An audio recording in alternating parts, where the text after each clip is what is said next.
هر عمل هغه نیک کېدلی نشي. د نیک اعمال لپاره شرایط دي. اولنی شرط د نیک عمل لپاره دا دی چې انسان به ایمان راوړي، او هغه ایمان به حقیقي، هغه ایمان به هغه طریقې چې کومه طریقه زما الله او رسول محمد مصطفی احمد مصطفی صلی الله علیه وسلم ښودلی. نو قلبي ایمان دا شرط دی د نیک عمل لپاره. یو سړی نیک عمل کوي دی به مؤمني. کافر سړی نیک اعمال لا قابل قبول نه دي. یو سړی نیک عمل کوي او ایمان نه دی راوړی، کافر دی، نو دا اعمال د قابل قبول نه دي. نیک اعمال به هله قبلېږي چې کله انسان ایمان راوړي. دا نن چې څومره د انسانیت چغې وال کېږي، دا څومره خدمتونه کېږي، دا څومره د غریب فقیر مسکین په نوم باندې انجوز جوړلی، حالانکې دی مؤمنین نه بلکې کافرین، دیو ته هیڅ اجر نشته. د دنیا خپل مضموم مقاصد تحت دا کارونه کوي. د دنیا خپل مراعات د حصول لپاره، د خپل مقاصدو د عزایمو د حصول لپاره دا دومره جدوجهد او سټرګل او کوشش کوي. نو مؤمن مسلمان به نیک اعمال کوي. هغه انسان چې ایمان یې راوړی دی هغه به نیک اعمال کوي. دویم نیک عمل دی ته وایي چې په هغې کې اخلاص وي، د الله د رضا دپاره وي، د رب د رضا د حصول لپاره وي. په هغې کې ریاکاري نه وي، په هغې کې ملاوټ نه وي. ریا دا په عمل کې ملاوټ دی. نو ګوره څرنګه چې ما ورته د دنیا په سامان کې ملاوټ نه خوښو. یعنې فار ایگزامپل سړی ټماټر اخلي نو هغه ګوري چې دې کې ملاوټ خو نه شي، دې کې خراب ټماټر خو نشته، نو که خراب وي نو هغه ته لر کړي، صفا رالي، ځکه دا انسان نه خوښوي. ملاوټ والا شیز انسان نه خوښوي، نو زما رب به یې څه خوښ کړي. نو اعمال به د رب د رضا دپاره وي، د چا دپاره به نه وي. که مونځ کوې نو د الله دپاره، زکات ورکوې الله دپاره، نیک اعمال لا تمام کې تمام الله دپاره. اوس د خلکو دپاره، د پلار مور رور خور د دې ښودلو دپاره چې زه خو ډېر مزګزار یم، دیو ما ته مزګزار ووایي، زکات ورکول چې خلک ما ته غني ووایي، حج کول چې خلک ما ته حاجي ووایي، نو دا تمام د ریاکاري دو د اعمال قابل قبول نه دي د الله په در کې. نو چې اعمال به هله قبلېږي کله پکې اخلاص پیدا شي، اخلاص نیت سره به دا اعمال کوي، دي ته عمل صالح. دریم شرط دا دی چې هر عمل چې ته نیک کوې دا په طریقه د محمد مصطفی صلی الله علیه وسلم کې. هر طریقه، هر عمل دا به د محمد مصطفی په طریقې چې څه عمل هغه کړی دی او څه طریقې سره یې کړی به فالو کوو.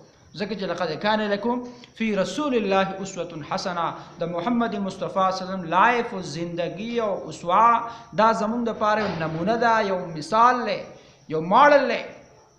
مونږ به هغه فالو کوو. دې دنیا ته هغه راغلی و، هغه دلته خادۍ کړي دي، غمونه کړي دي، تجارت کړی دی، کاروبار کړی دی، جهاد کړی دی، اسلامي حکومت قیام کړی دی، عدل او د انصاف نظام یې راوستی دی.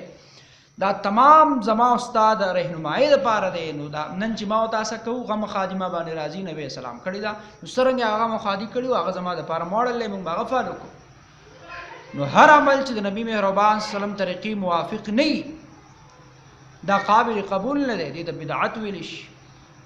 ډېر کارونه داسې دي چې موږ بدعات کوو، رسم و رواج پسې لګیا یو، هغه زما نبي کړي نه یو. موږ د رسم و رواج او د خلکو د وجې نه کوو چې خلک به څه وایي.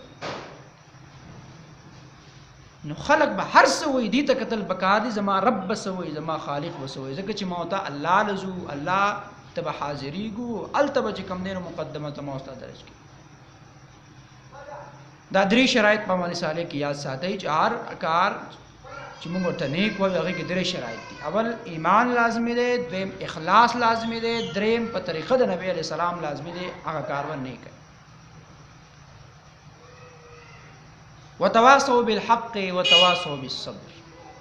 دریم شرط ذکر کوي، هغه خلک چې هغه وصیت کوي د صبر او وصیت کوي د حق بل.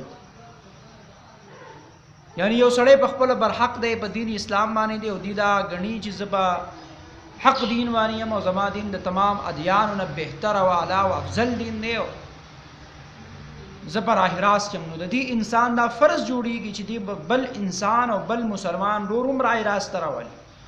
دی به دا نه غواړي زما دا بل رور په غلطه لاره دی، په بده لاره دی، د جهنم په کندو لاره دی او د شیطان په لارو او په قدمونو پسې روان دی، نو چلو جانې نو دی به روان نه. بلکې دی به وصیت کوي هغه ته د حق، دی به د هغه حق طرف ته راکاږي، دی به هغه اسلام طرف ته، دی به هغه روحانیت طرف ته، دی به هغه نجات طرف ته، راه نجات به هغه ته ښیي. نو دغه انسان د تاوان او د نقصان نه دا بچ دی او د ناکامۍ نه بچ دی.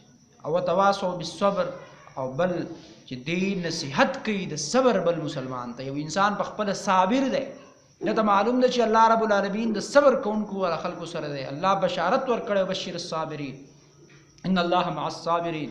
د صبر کوونکو ډیر فضایل ذکر شوي. الله هغه خلکو سره مدد او تعاون دی چې کوم خلک صبر کوي.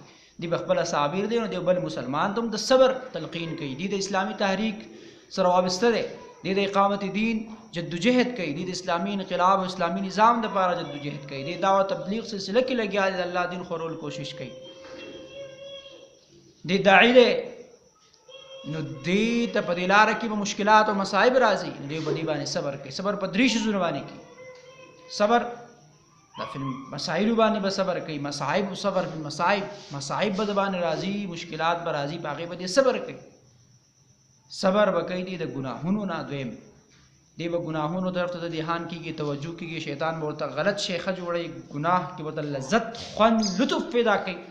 نو دی به په هغې باندې صبر کوي چې دا ګناه زه ځکه نه کوم زما رب پې خفه کېږي. دی به خپل وجود او خپل هغه تمنا او ارزو هغه به د خپې لاندې روندی چې زما رب په دې خفه کېږي. صبر به کوي.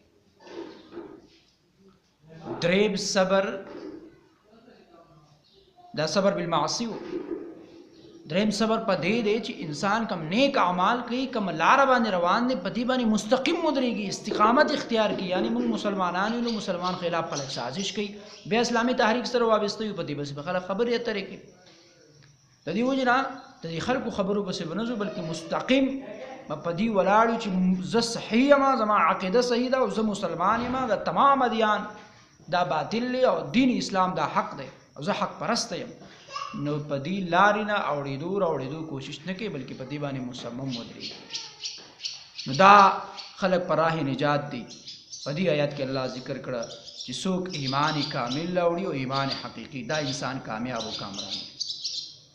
څوک بیا نیک اعمال کوي، او نیک اعمال هغه دي چې په هغې کې درې شرایط ذکر شو چې ایمان دی او ورسره اخلاص، او ورسره اخلاص نیت، او ورسره د محمد مصطفی طریقه، اتباع رسول، اتباع سنت.